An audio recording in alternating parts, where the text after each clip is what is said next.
All right, well, I got a couple of things to talk about this week, and I got a new report to share with you that just came in on my email that I have permission to share with you. And we get started on that pretty quick. We've got a couple other things first. First of all, I want to give a few shout outs. One to my friend Mark, who has the Livewire YouTube channel, who he has recently moved his family from Oklahoma back to Arkansas. I hope you guys are all doing well. And also to my friend Cornell, who has the No Such Thing podcast up in Massachusetts. If you haven't checked out that website or that YouTube channel, I'd encourage you to do so. He's doing a great job. Got some good interviews and such on there. And also shout out to Carrie Arnold and Brad from Bigfoot Odyssey. They came down here about a month or so ago and shot a documentary on Mark's place, who has the Livewire channel, about the Bigfoot activity that had been going on around their property over the past year. He did a great job on that. That documentary is up live on Bigfoot Odyssey right now. So check that out. He also does an interview with me on there as well, and with one of Mark's neighbors on there also. So anyway, shout out to those guys. And something else that's come up recently here in Oklahoma that people have been asking me what I think about it. And what it is down in southeast Oklahoma, there's a state legislator who's introduced a bill to try to establish a hunting or trapping season for Bigfoot in Oklahoma. And people are asking me, what do I think about that? Personally, I think it's short-sighted and potentially dangerous. Not for the Bigfoot. I think, you have a lot of people in the woods meddling, making these traps, trying to catch one. I think the Bigfoot will just go somewhere else, as is generally the case. But I think it's short-sighted and it's potentially dangerous to people. And the guy said he's doing it to try to attract tourism around the Bigfoot subject to Oklahoma. Well, we've already got that. I mean, down around Honubby, down there's already a yearly Bigfoot festival. It's been going on for years, and it attracts a large number of people every year. We've also got a new one that started in Colgate called the Boggy Bottoms Bigfoot Festival, and this year it had been October of 2020 was the first one of those, and I attended it. So we've already got that. But I mean, if we have a state legislator, this is just my thoughts on it, and if you've got a thought regarding this, I'd love to hear it. Just put it in the comments. Just be respectful about it. But my thoughts on it, if you want to make some kind of legislation that regarding Bigfoot in Oklahoma, why not take the example of, say, Washington State, who just kind of established the Sasquatch as a protected species. I mean, that would still attract tourism, I think, without the potential danger of having a hunting or trapping season for the Sasquatch. Now, that's just my thoughts on it. And like I say, I'd love to hear your thoughts about it, what you think on it, your take, agree or disagree. Love to hear your opinion.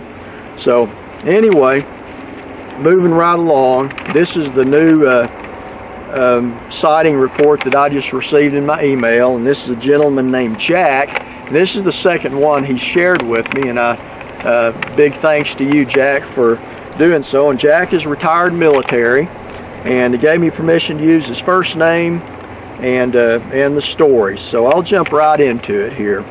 And this comes from around Mena, Arkansas, which is in the southwestern part of Arkansas, in the Kiamichi Mountains that come over into Oklahoma. It's real close to the Oklahoma border. So anyway, he said, in between my time in the Navy and the Army, I was working for an aerospace company in Arkansas. And he said, I had befriended a fellow who was easily 25 years my senior. If he's alive today, he'd be in his mid-70s. Anyway, we were talking one day about the Anasazi tribe, and I believe that's from Arizona, that had disappeared, and how their civilization just came to an abrupt change or end. And I've got a windsock on that microphone, and I hope it's killing a lot of this wind, but the wind is up pretty high, so please excuse that if it's wind is coming through too much. But Anyway, they were talking about the Anasazi tribe, and he said, as we were discussing the probabilities of what happened to them, he said, he asked me if I believed in the paranormal. I told him that I did, and he said that he wanted to tell me a story that had been told to him the night before by his wife. And he said he and his wife, who at this time had been married for 30 years, were watching Unsolved Mysteries, and that show was talking about Bigfoot. When the show was over, he casually asked his wife if she believed in Bigfoot, and to his shock, she said yes, she had seen one. And she went on to tell him the story about when she was a young teen living on a horse farm outside of Mena, Arkansas. She said her family had a lot of acreage, and she and her favorite horse had gone for an early summer ride, as they had done many times before. She told him that there was an old family homestead on one end of the property that had succumbed to nature. She said while the home was still standing, it was not livable at that time. Anyway, as she and her horse approached the old home, her horse stopped in its tracks and was trying to turn around. And she was confused by the horse's behavior, so she tried to coax him forward to continue riding. The horse wasn't having any of it and began to snort and paw at the ground, refusing to go forward. She told her husband that movement caught her out of the corner. She caught movement out of the corner of her eye, and when she looked toward the side of the old homestead, a male Bigfoot was walking away from her toward the tree line. She told her husband that it looked over its shoulder at her like the creature in the Patty film had done, and disappeared into the foliage. She said that when she snapped out of the shock, she spurred her horse into a full run toward home. She frantically told her dad and brothers what she had seen, and they immediately took off toward the old homestead, armed with rifles. She said they never found anything, but she was forbidden to ride to that part of the property again by herself. She said she got the feeling from their behavior that her father may have had an encounter sometime previously, because he never once doubted or questioned her. The gentleman told me that in all of their 30 years together, he had never known his wife to lie. In fact, he said she told this story to him kind of nonchalant, as if everyone should know that they exist.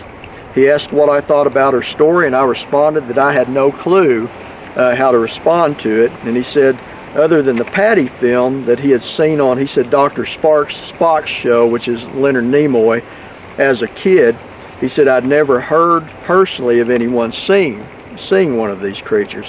And he said, if memory serves me correctly, his wife grew up southwest of Mena, Arkansas, and he told me this story in the summer of 2000.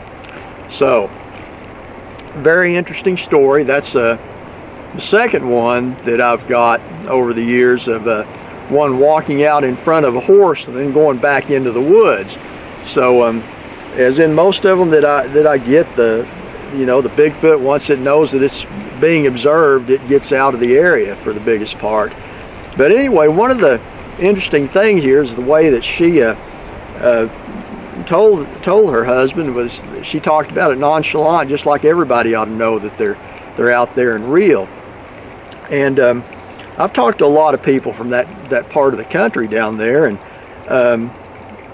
the people who have not had an encounter or seen some type of evidence or heard some kind of vocalizations down there, they know somebody that has if they haven't themselves. So it's very common down there. There's the highest concentration of Bigfoot sightings and activity in the entire state of Oklahoma. And if you've ever been there, you know what I'm talking about when I say that is some rugged and remote country. If you've never been there before, I'll just say that there are towns there, but they're small and they're mostly tucked away in these little valleys. And you go out, especially Mena, like they're talking about. Mena's a decent-sized small town, but you go right outside of city limits on either side, or any side of it, and you're immediately in the wilderness. And that's just the way that part of the country is. And that part of the country from southeast Oklahoma all the way into southwestern Arkansas is pretty much the same. The Ouachita National Forest is part of it in Oklahoma, and the biggest part of it goes into Arkansas all the way over to the other side of Hot Springs. So it's an immense area of wilderness.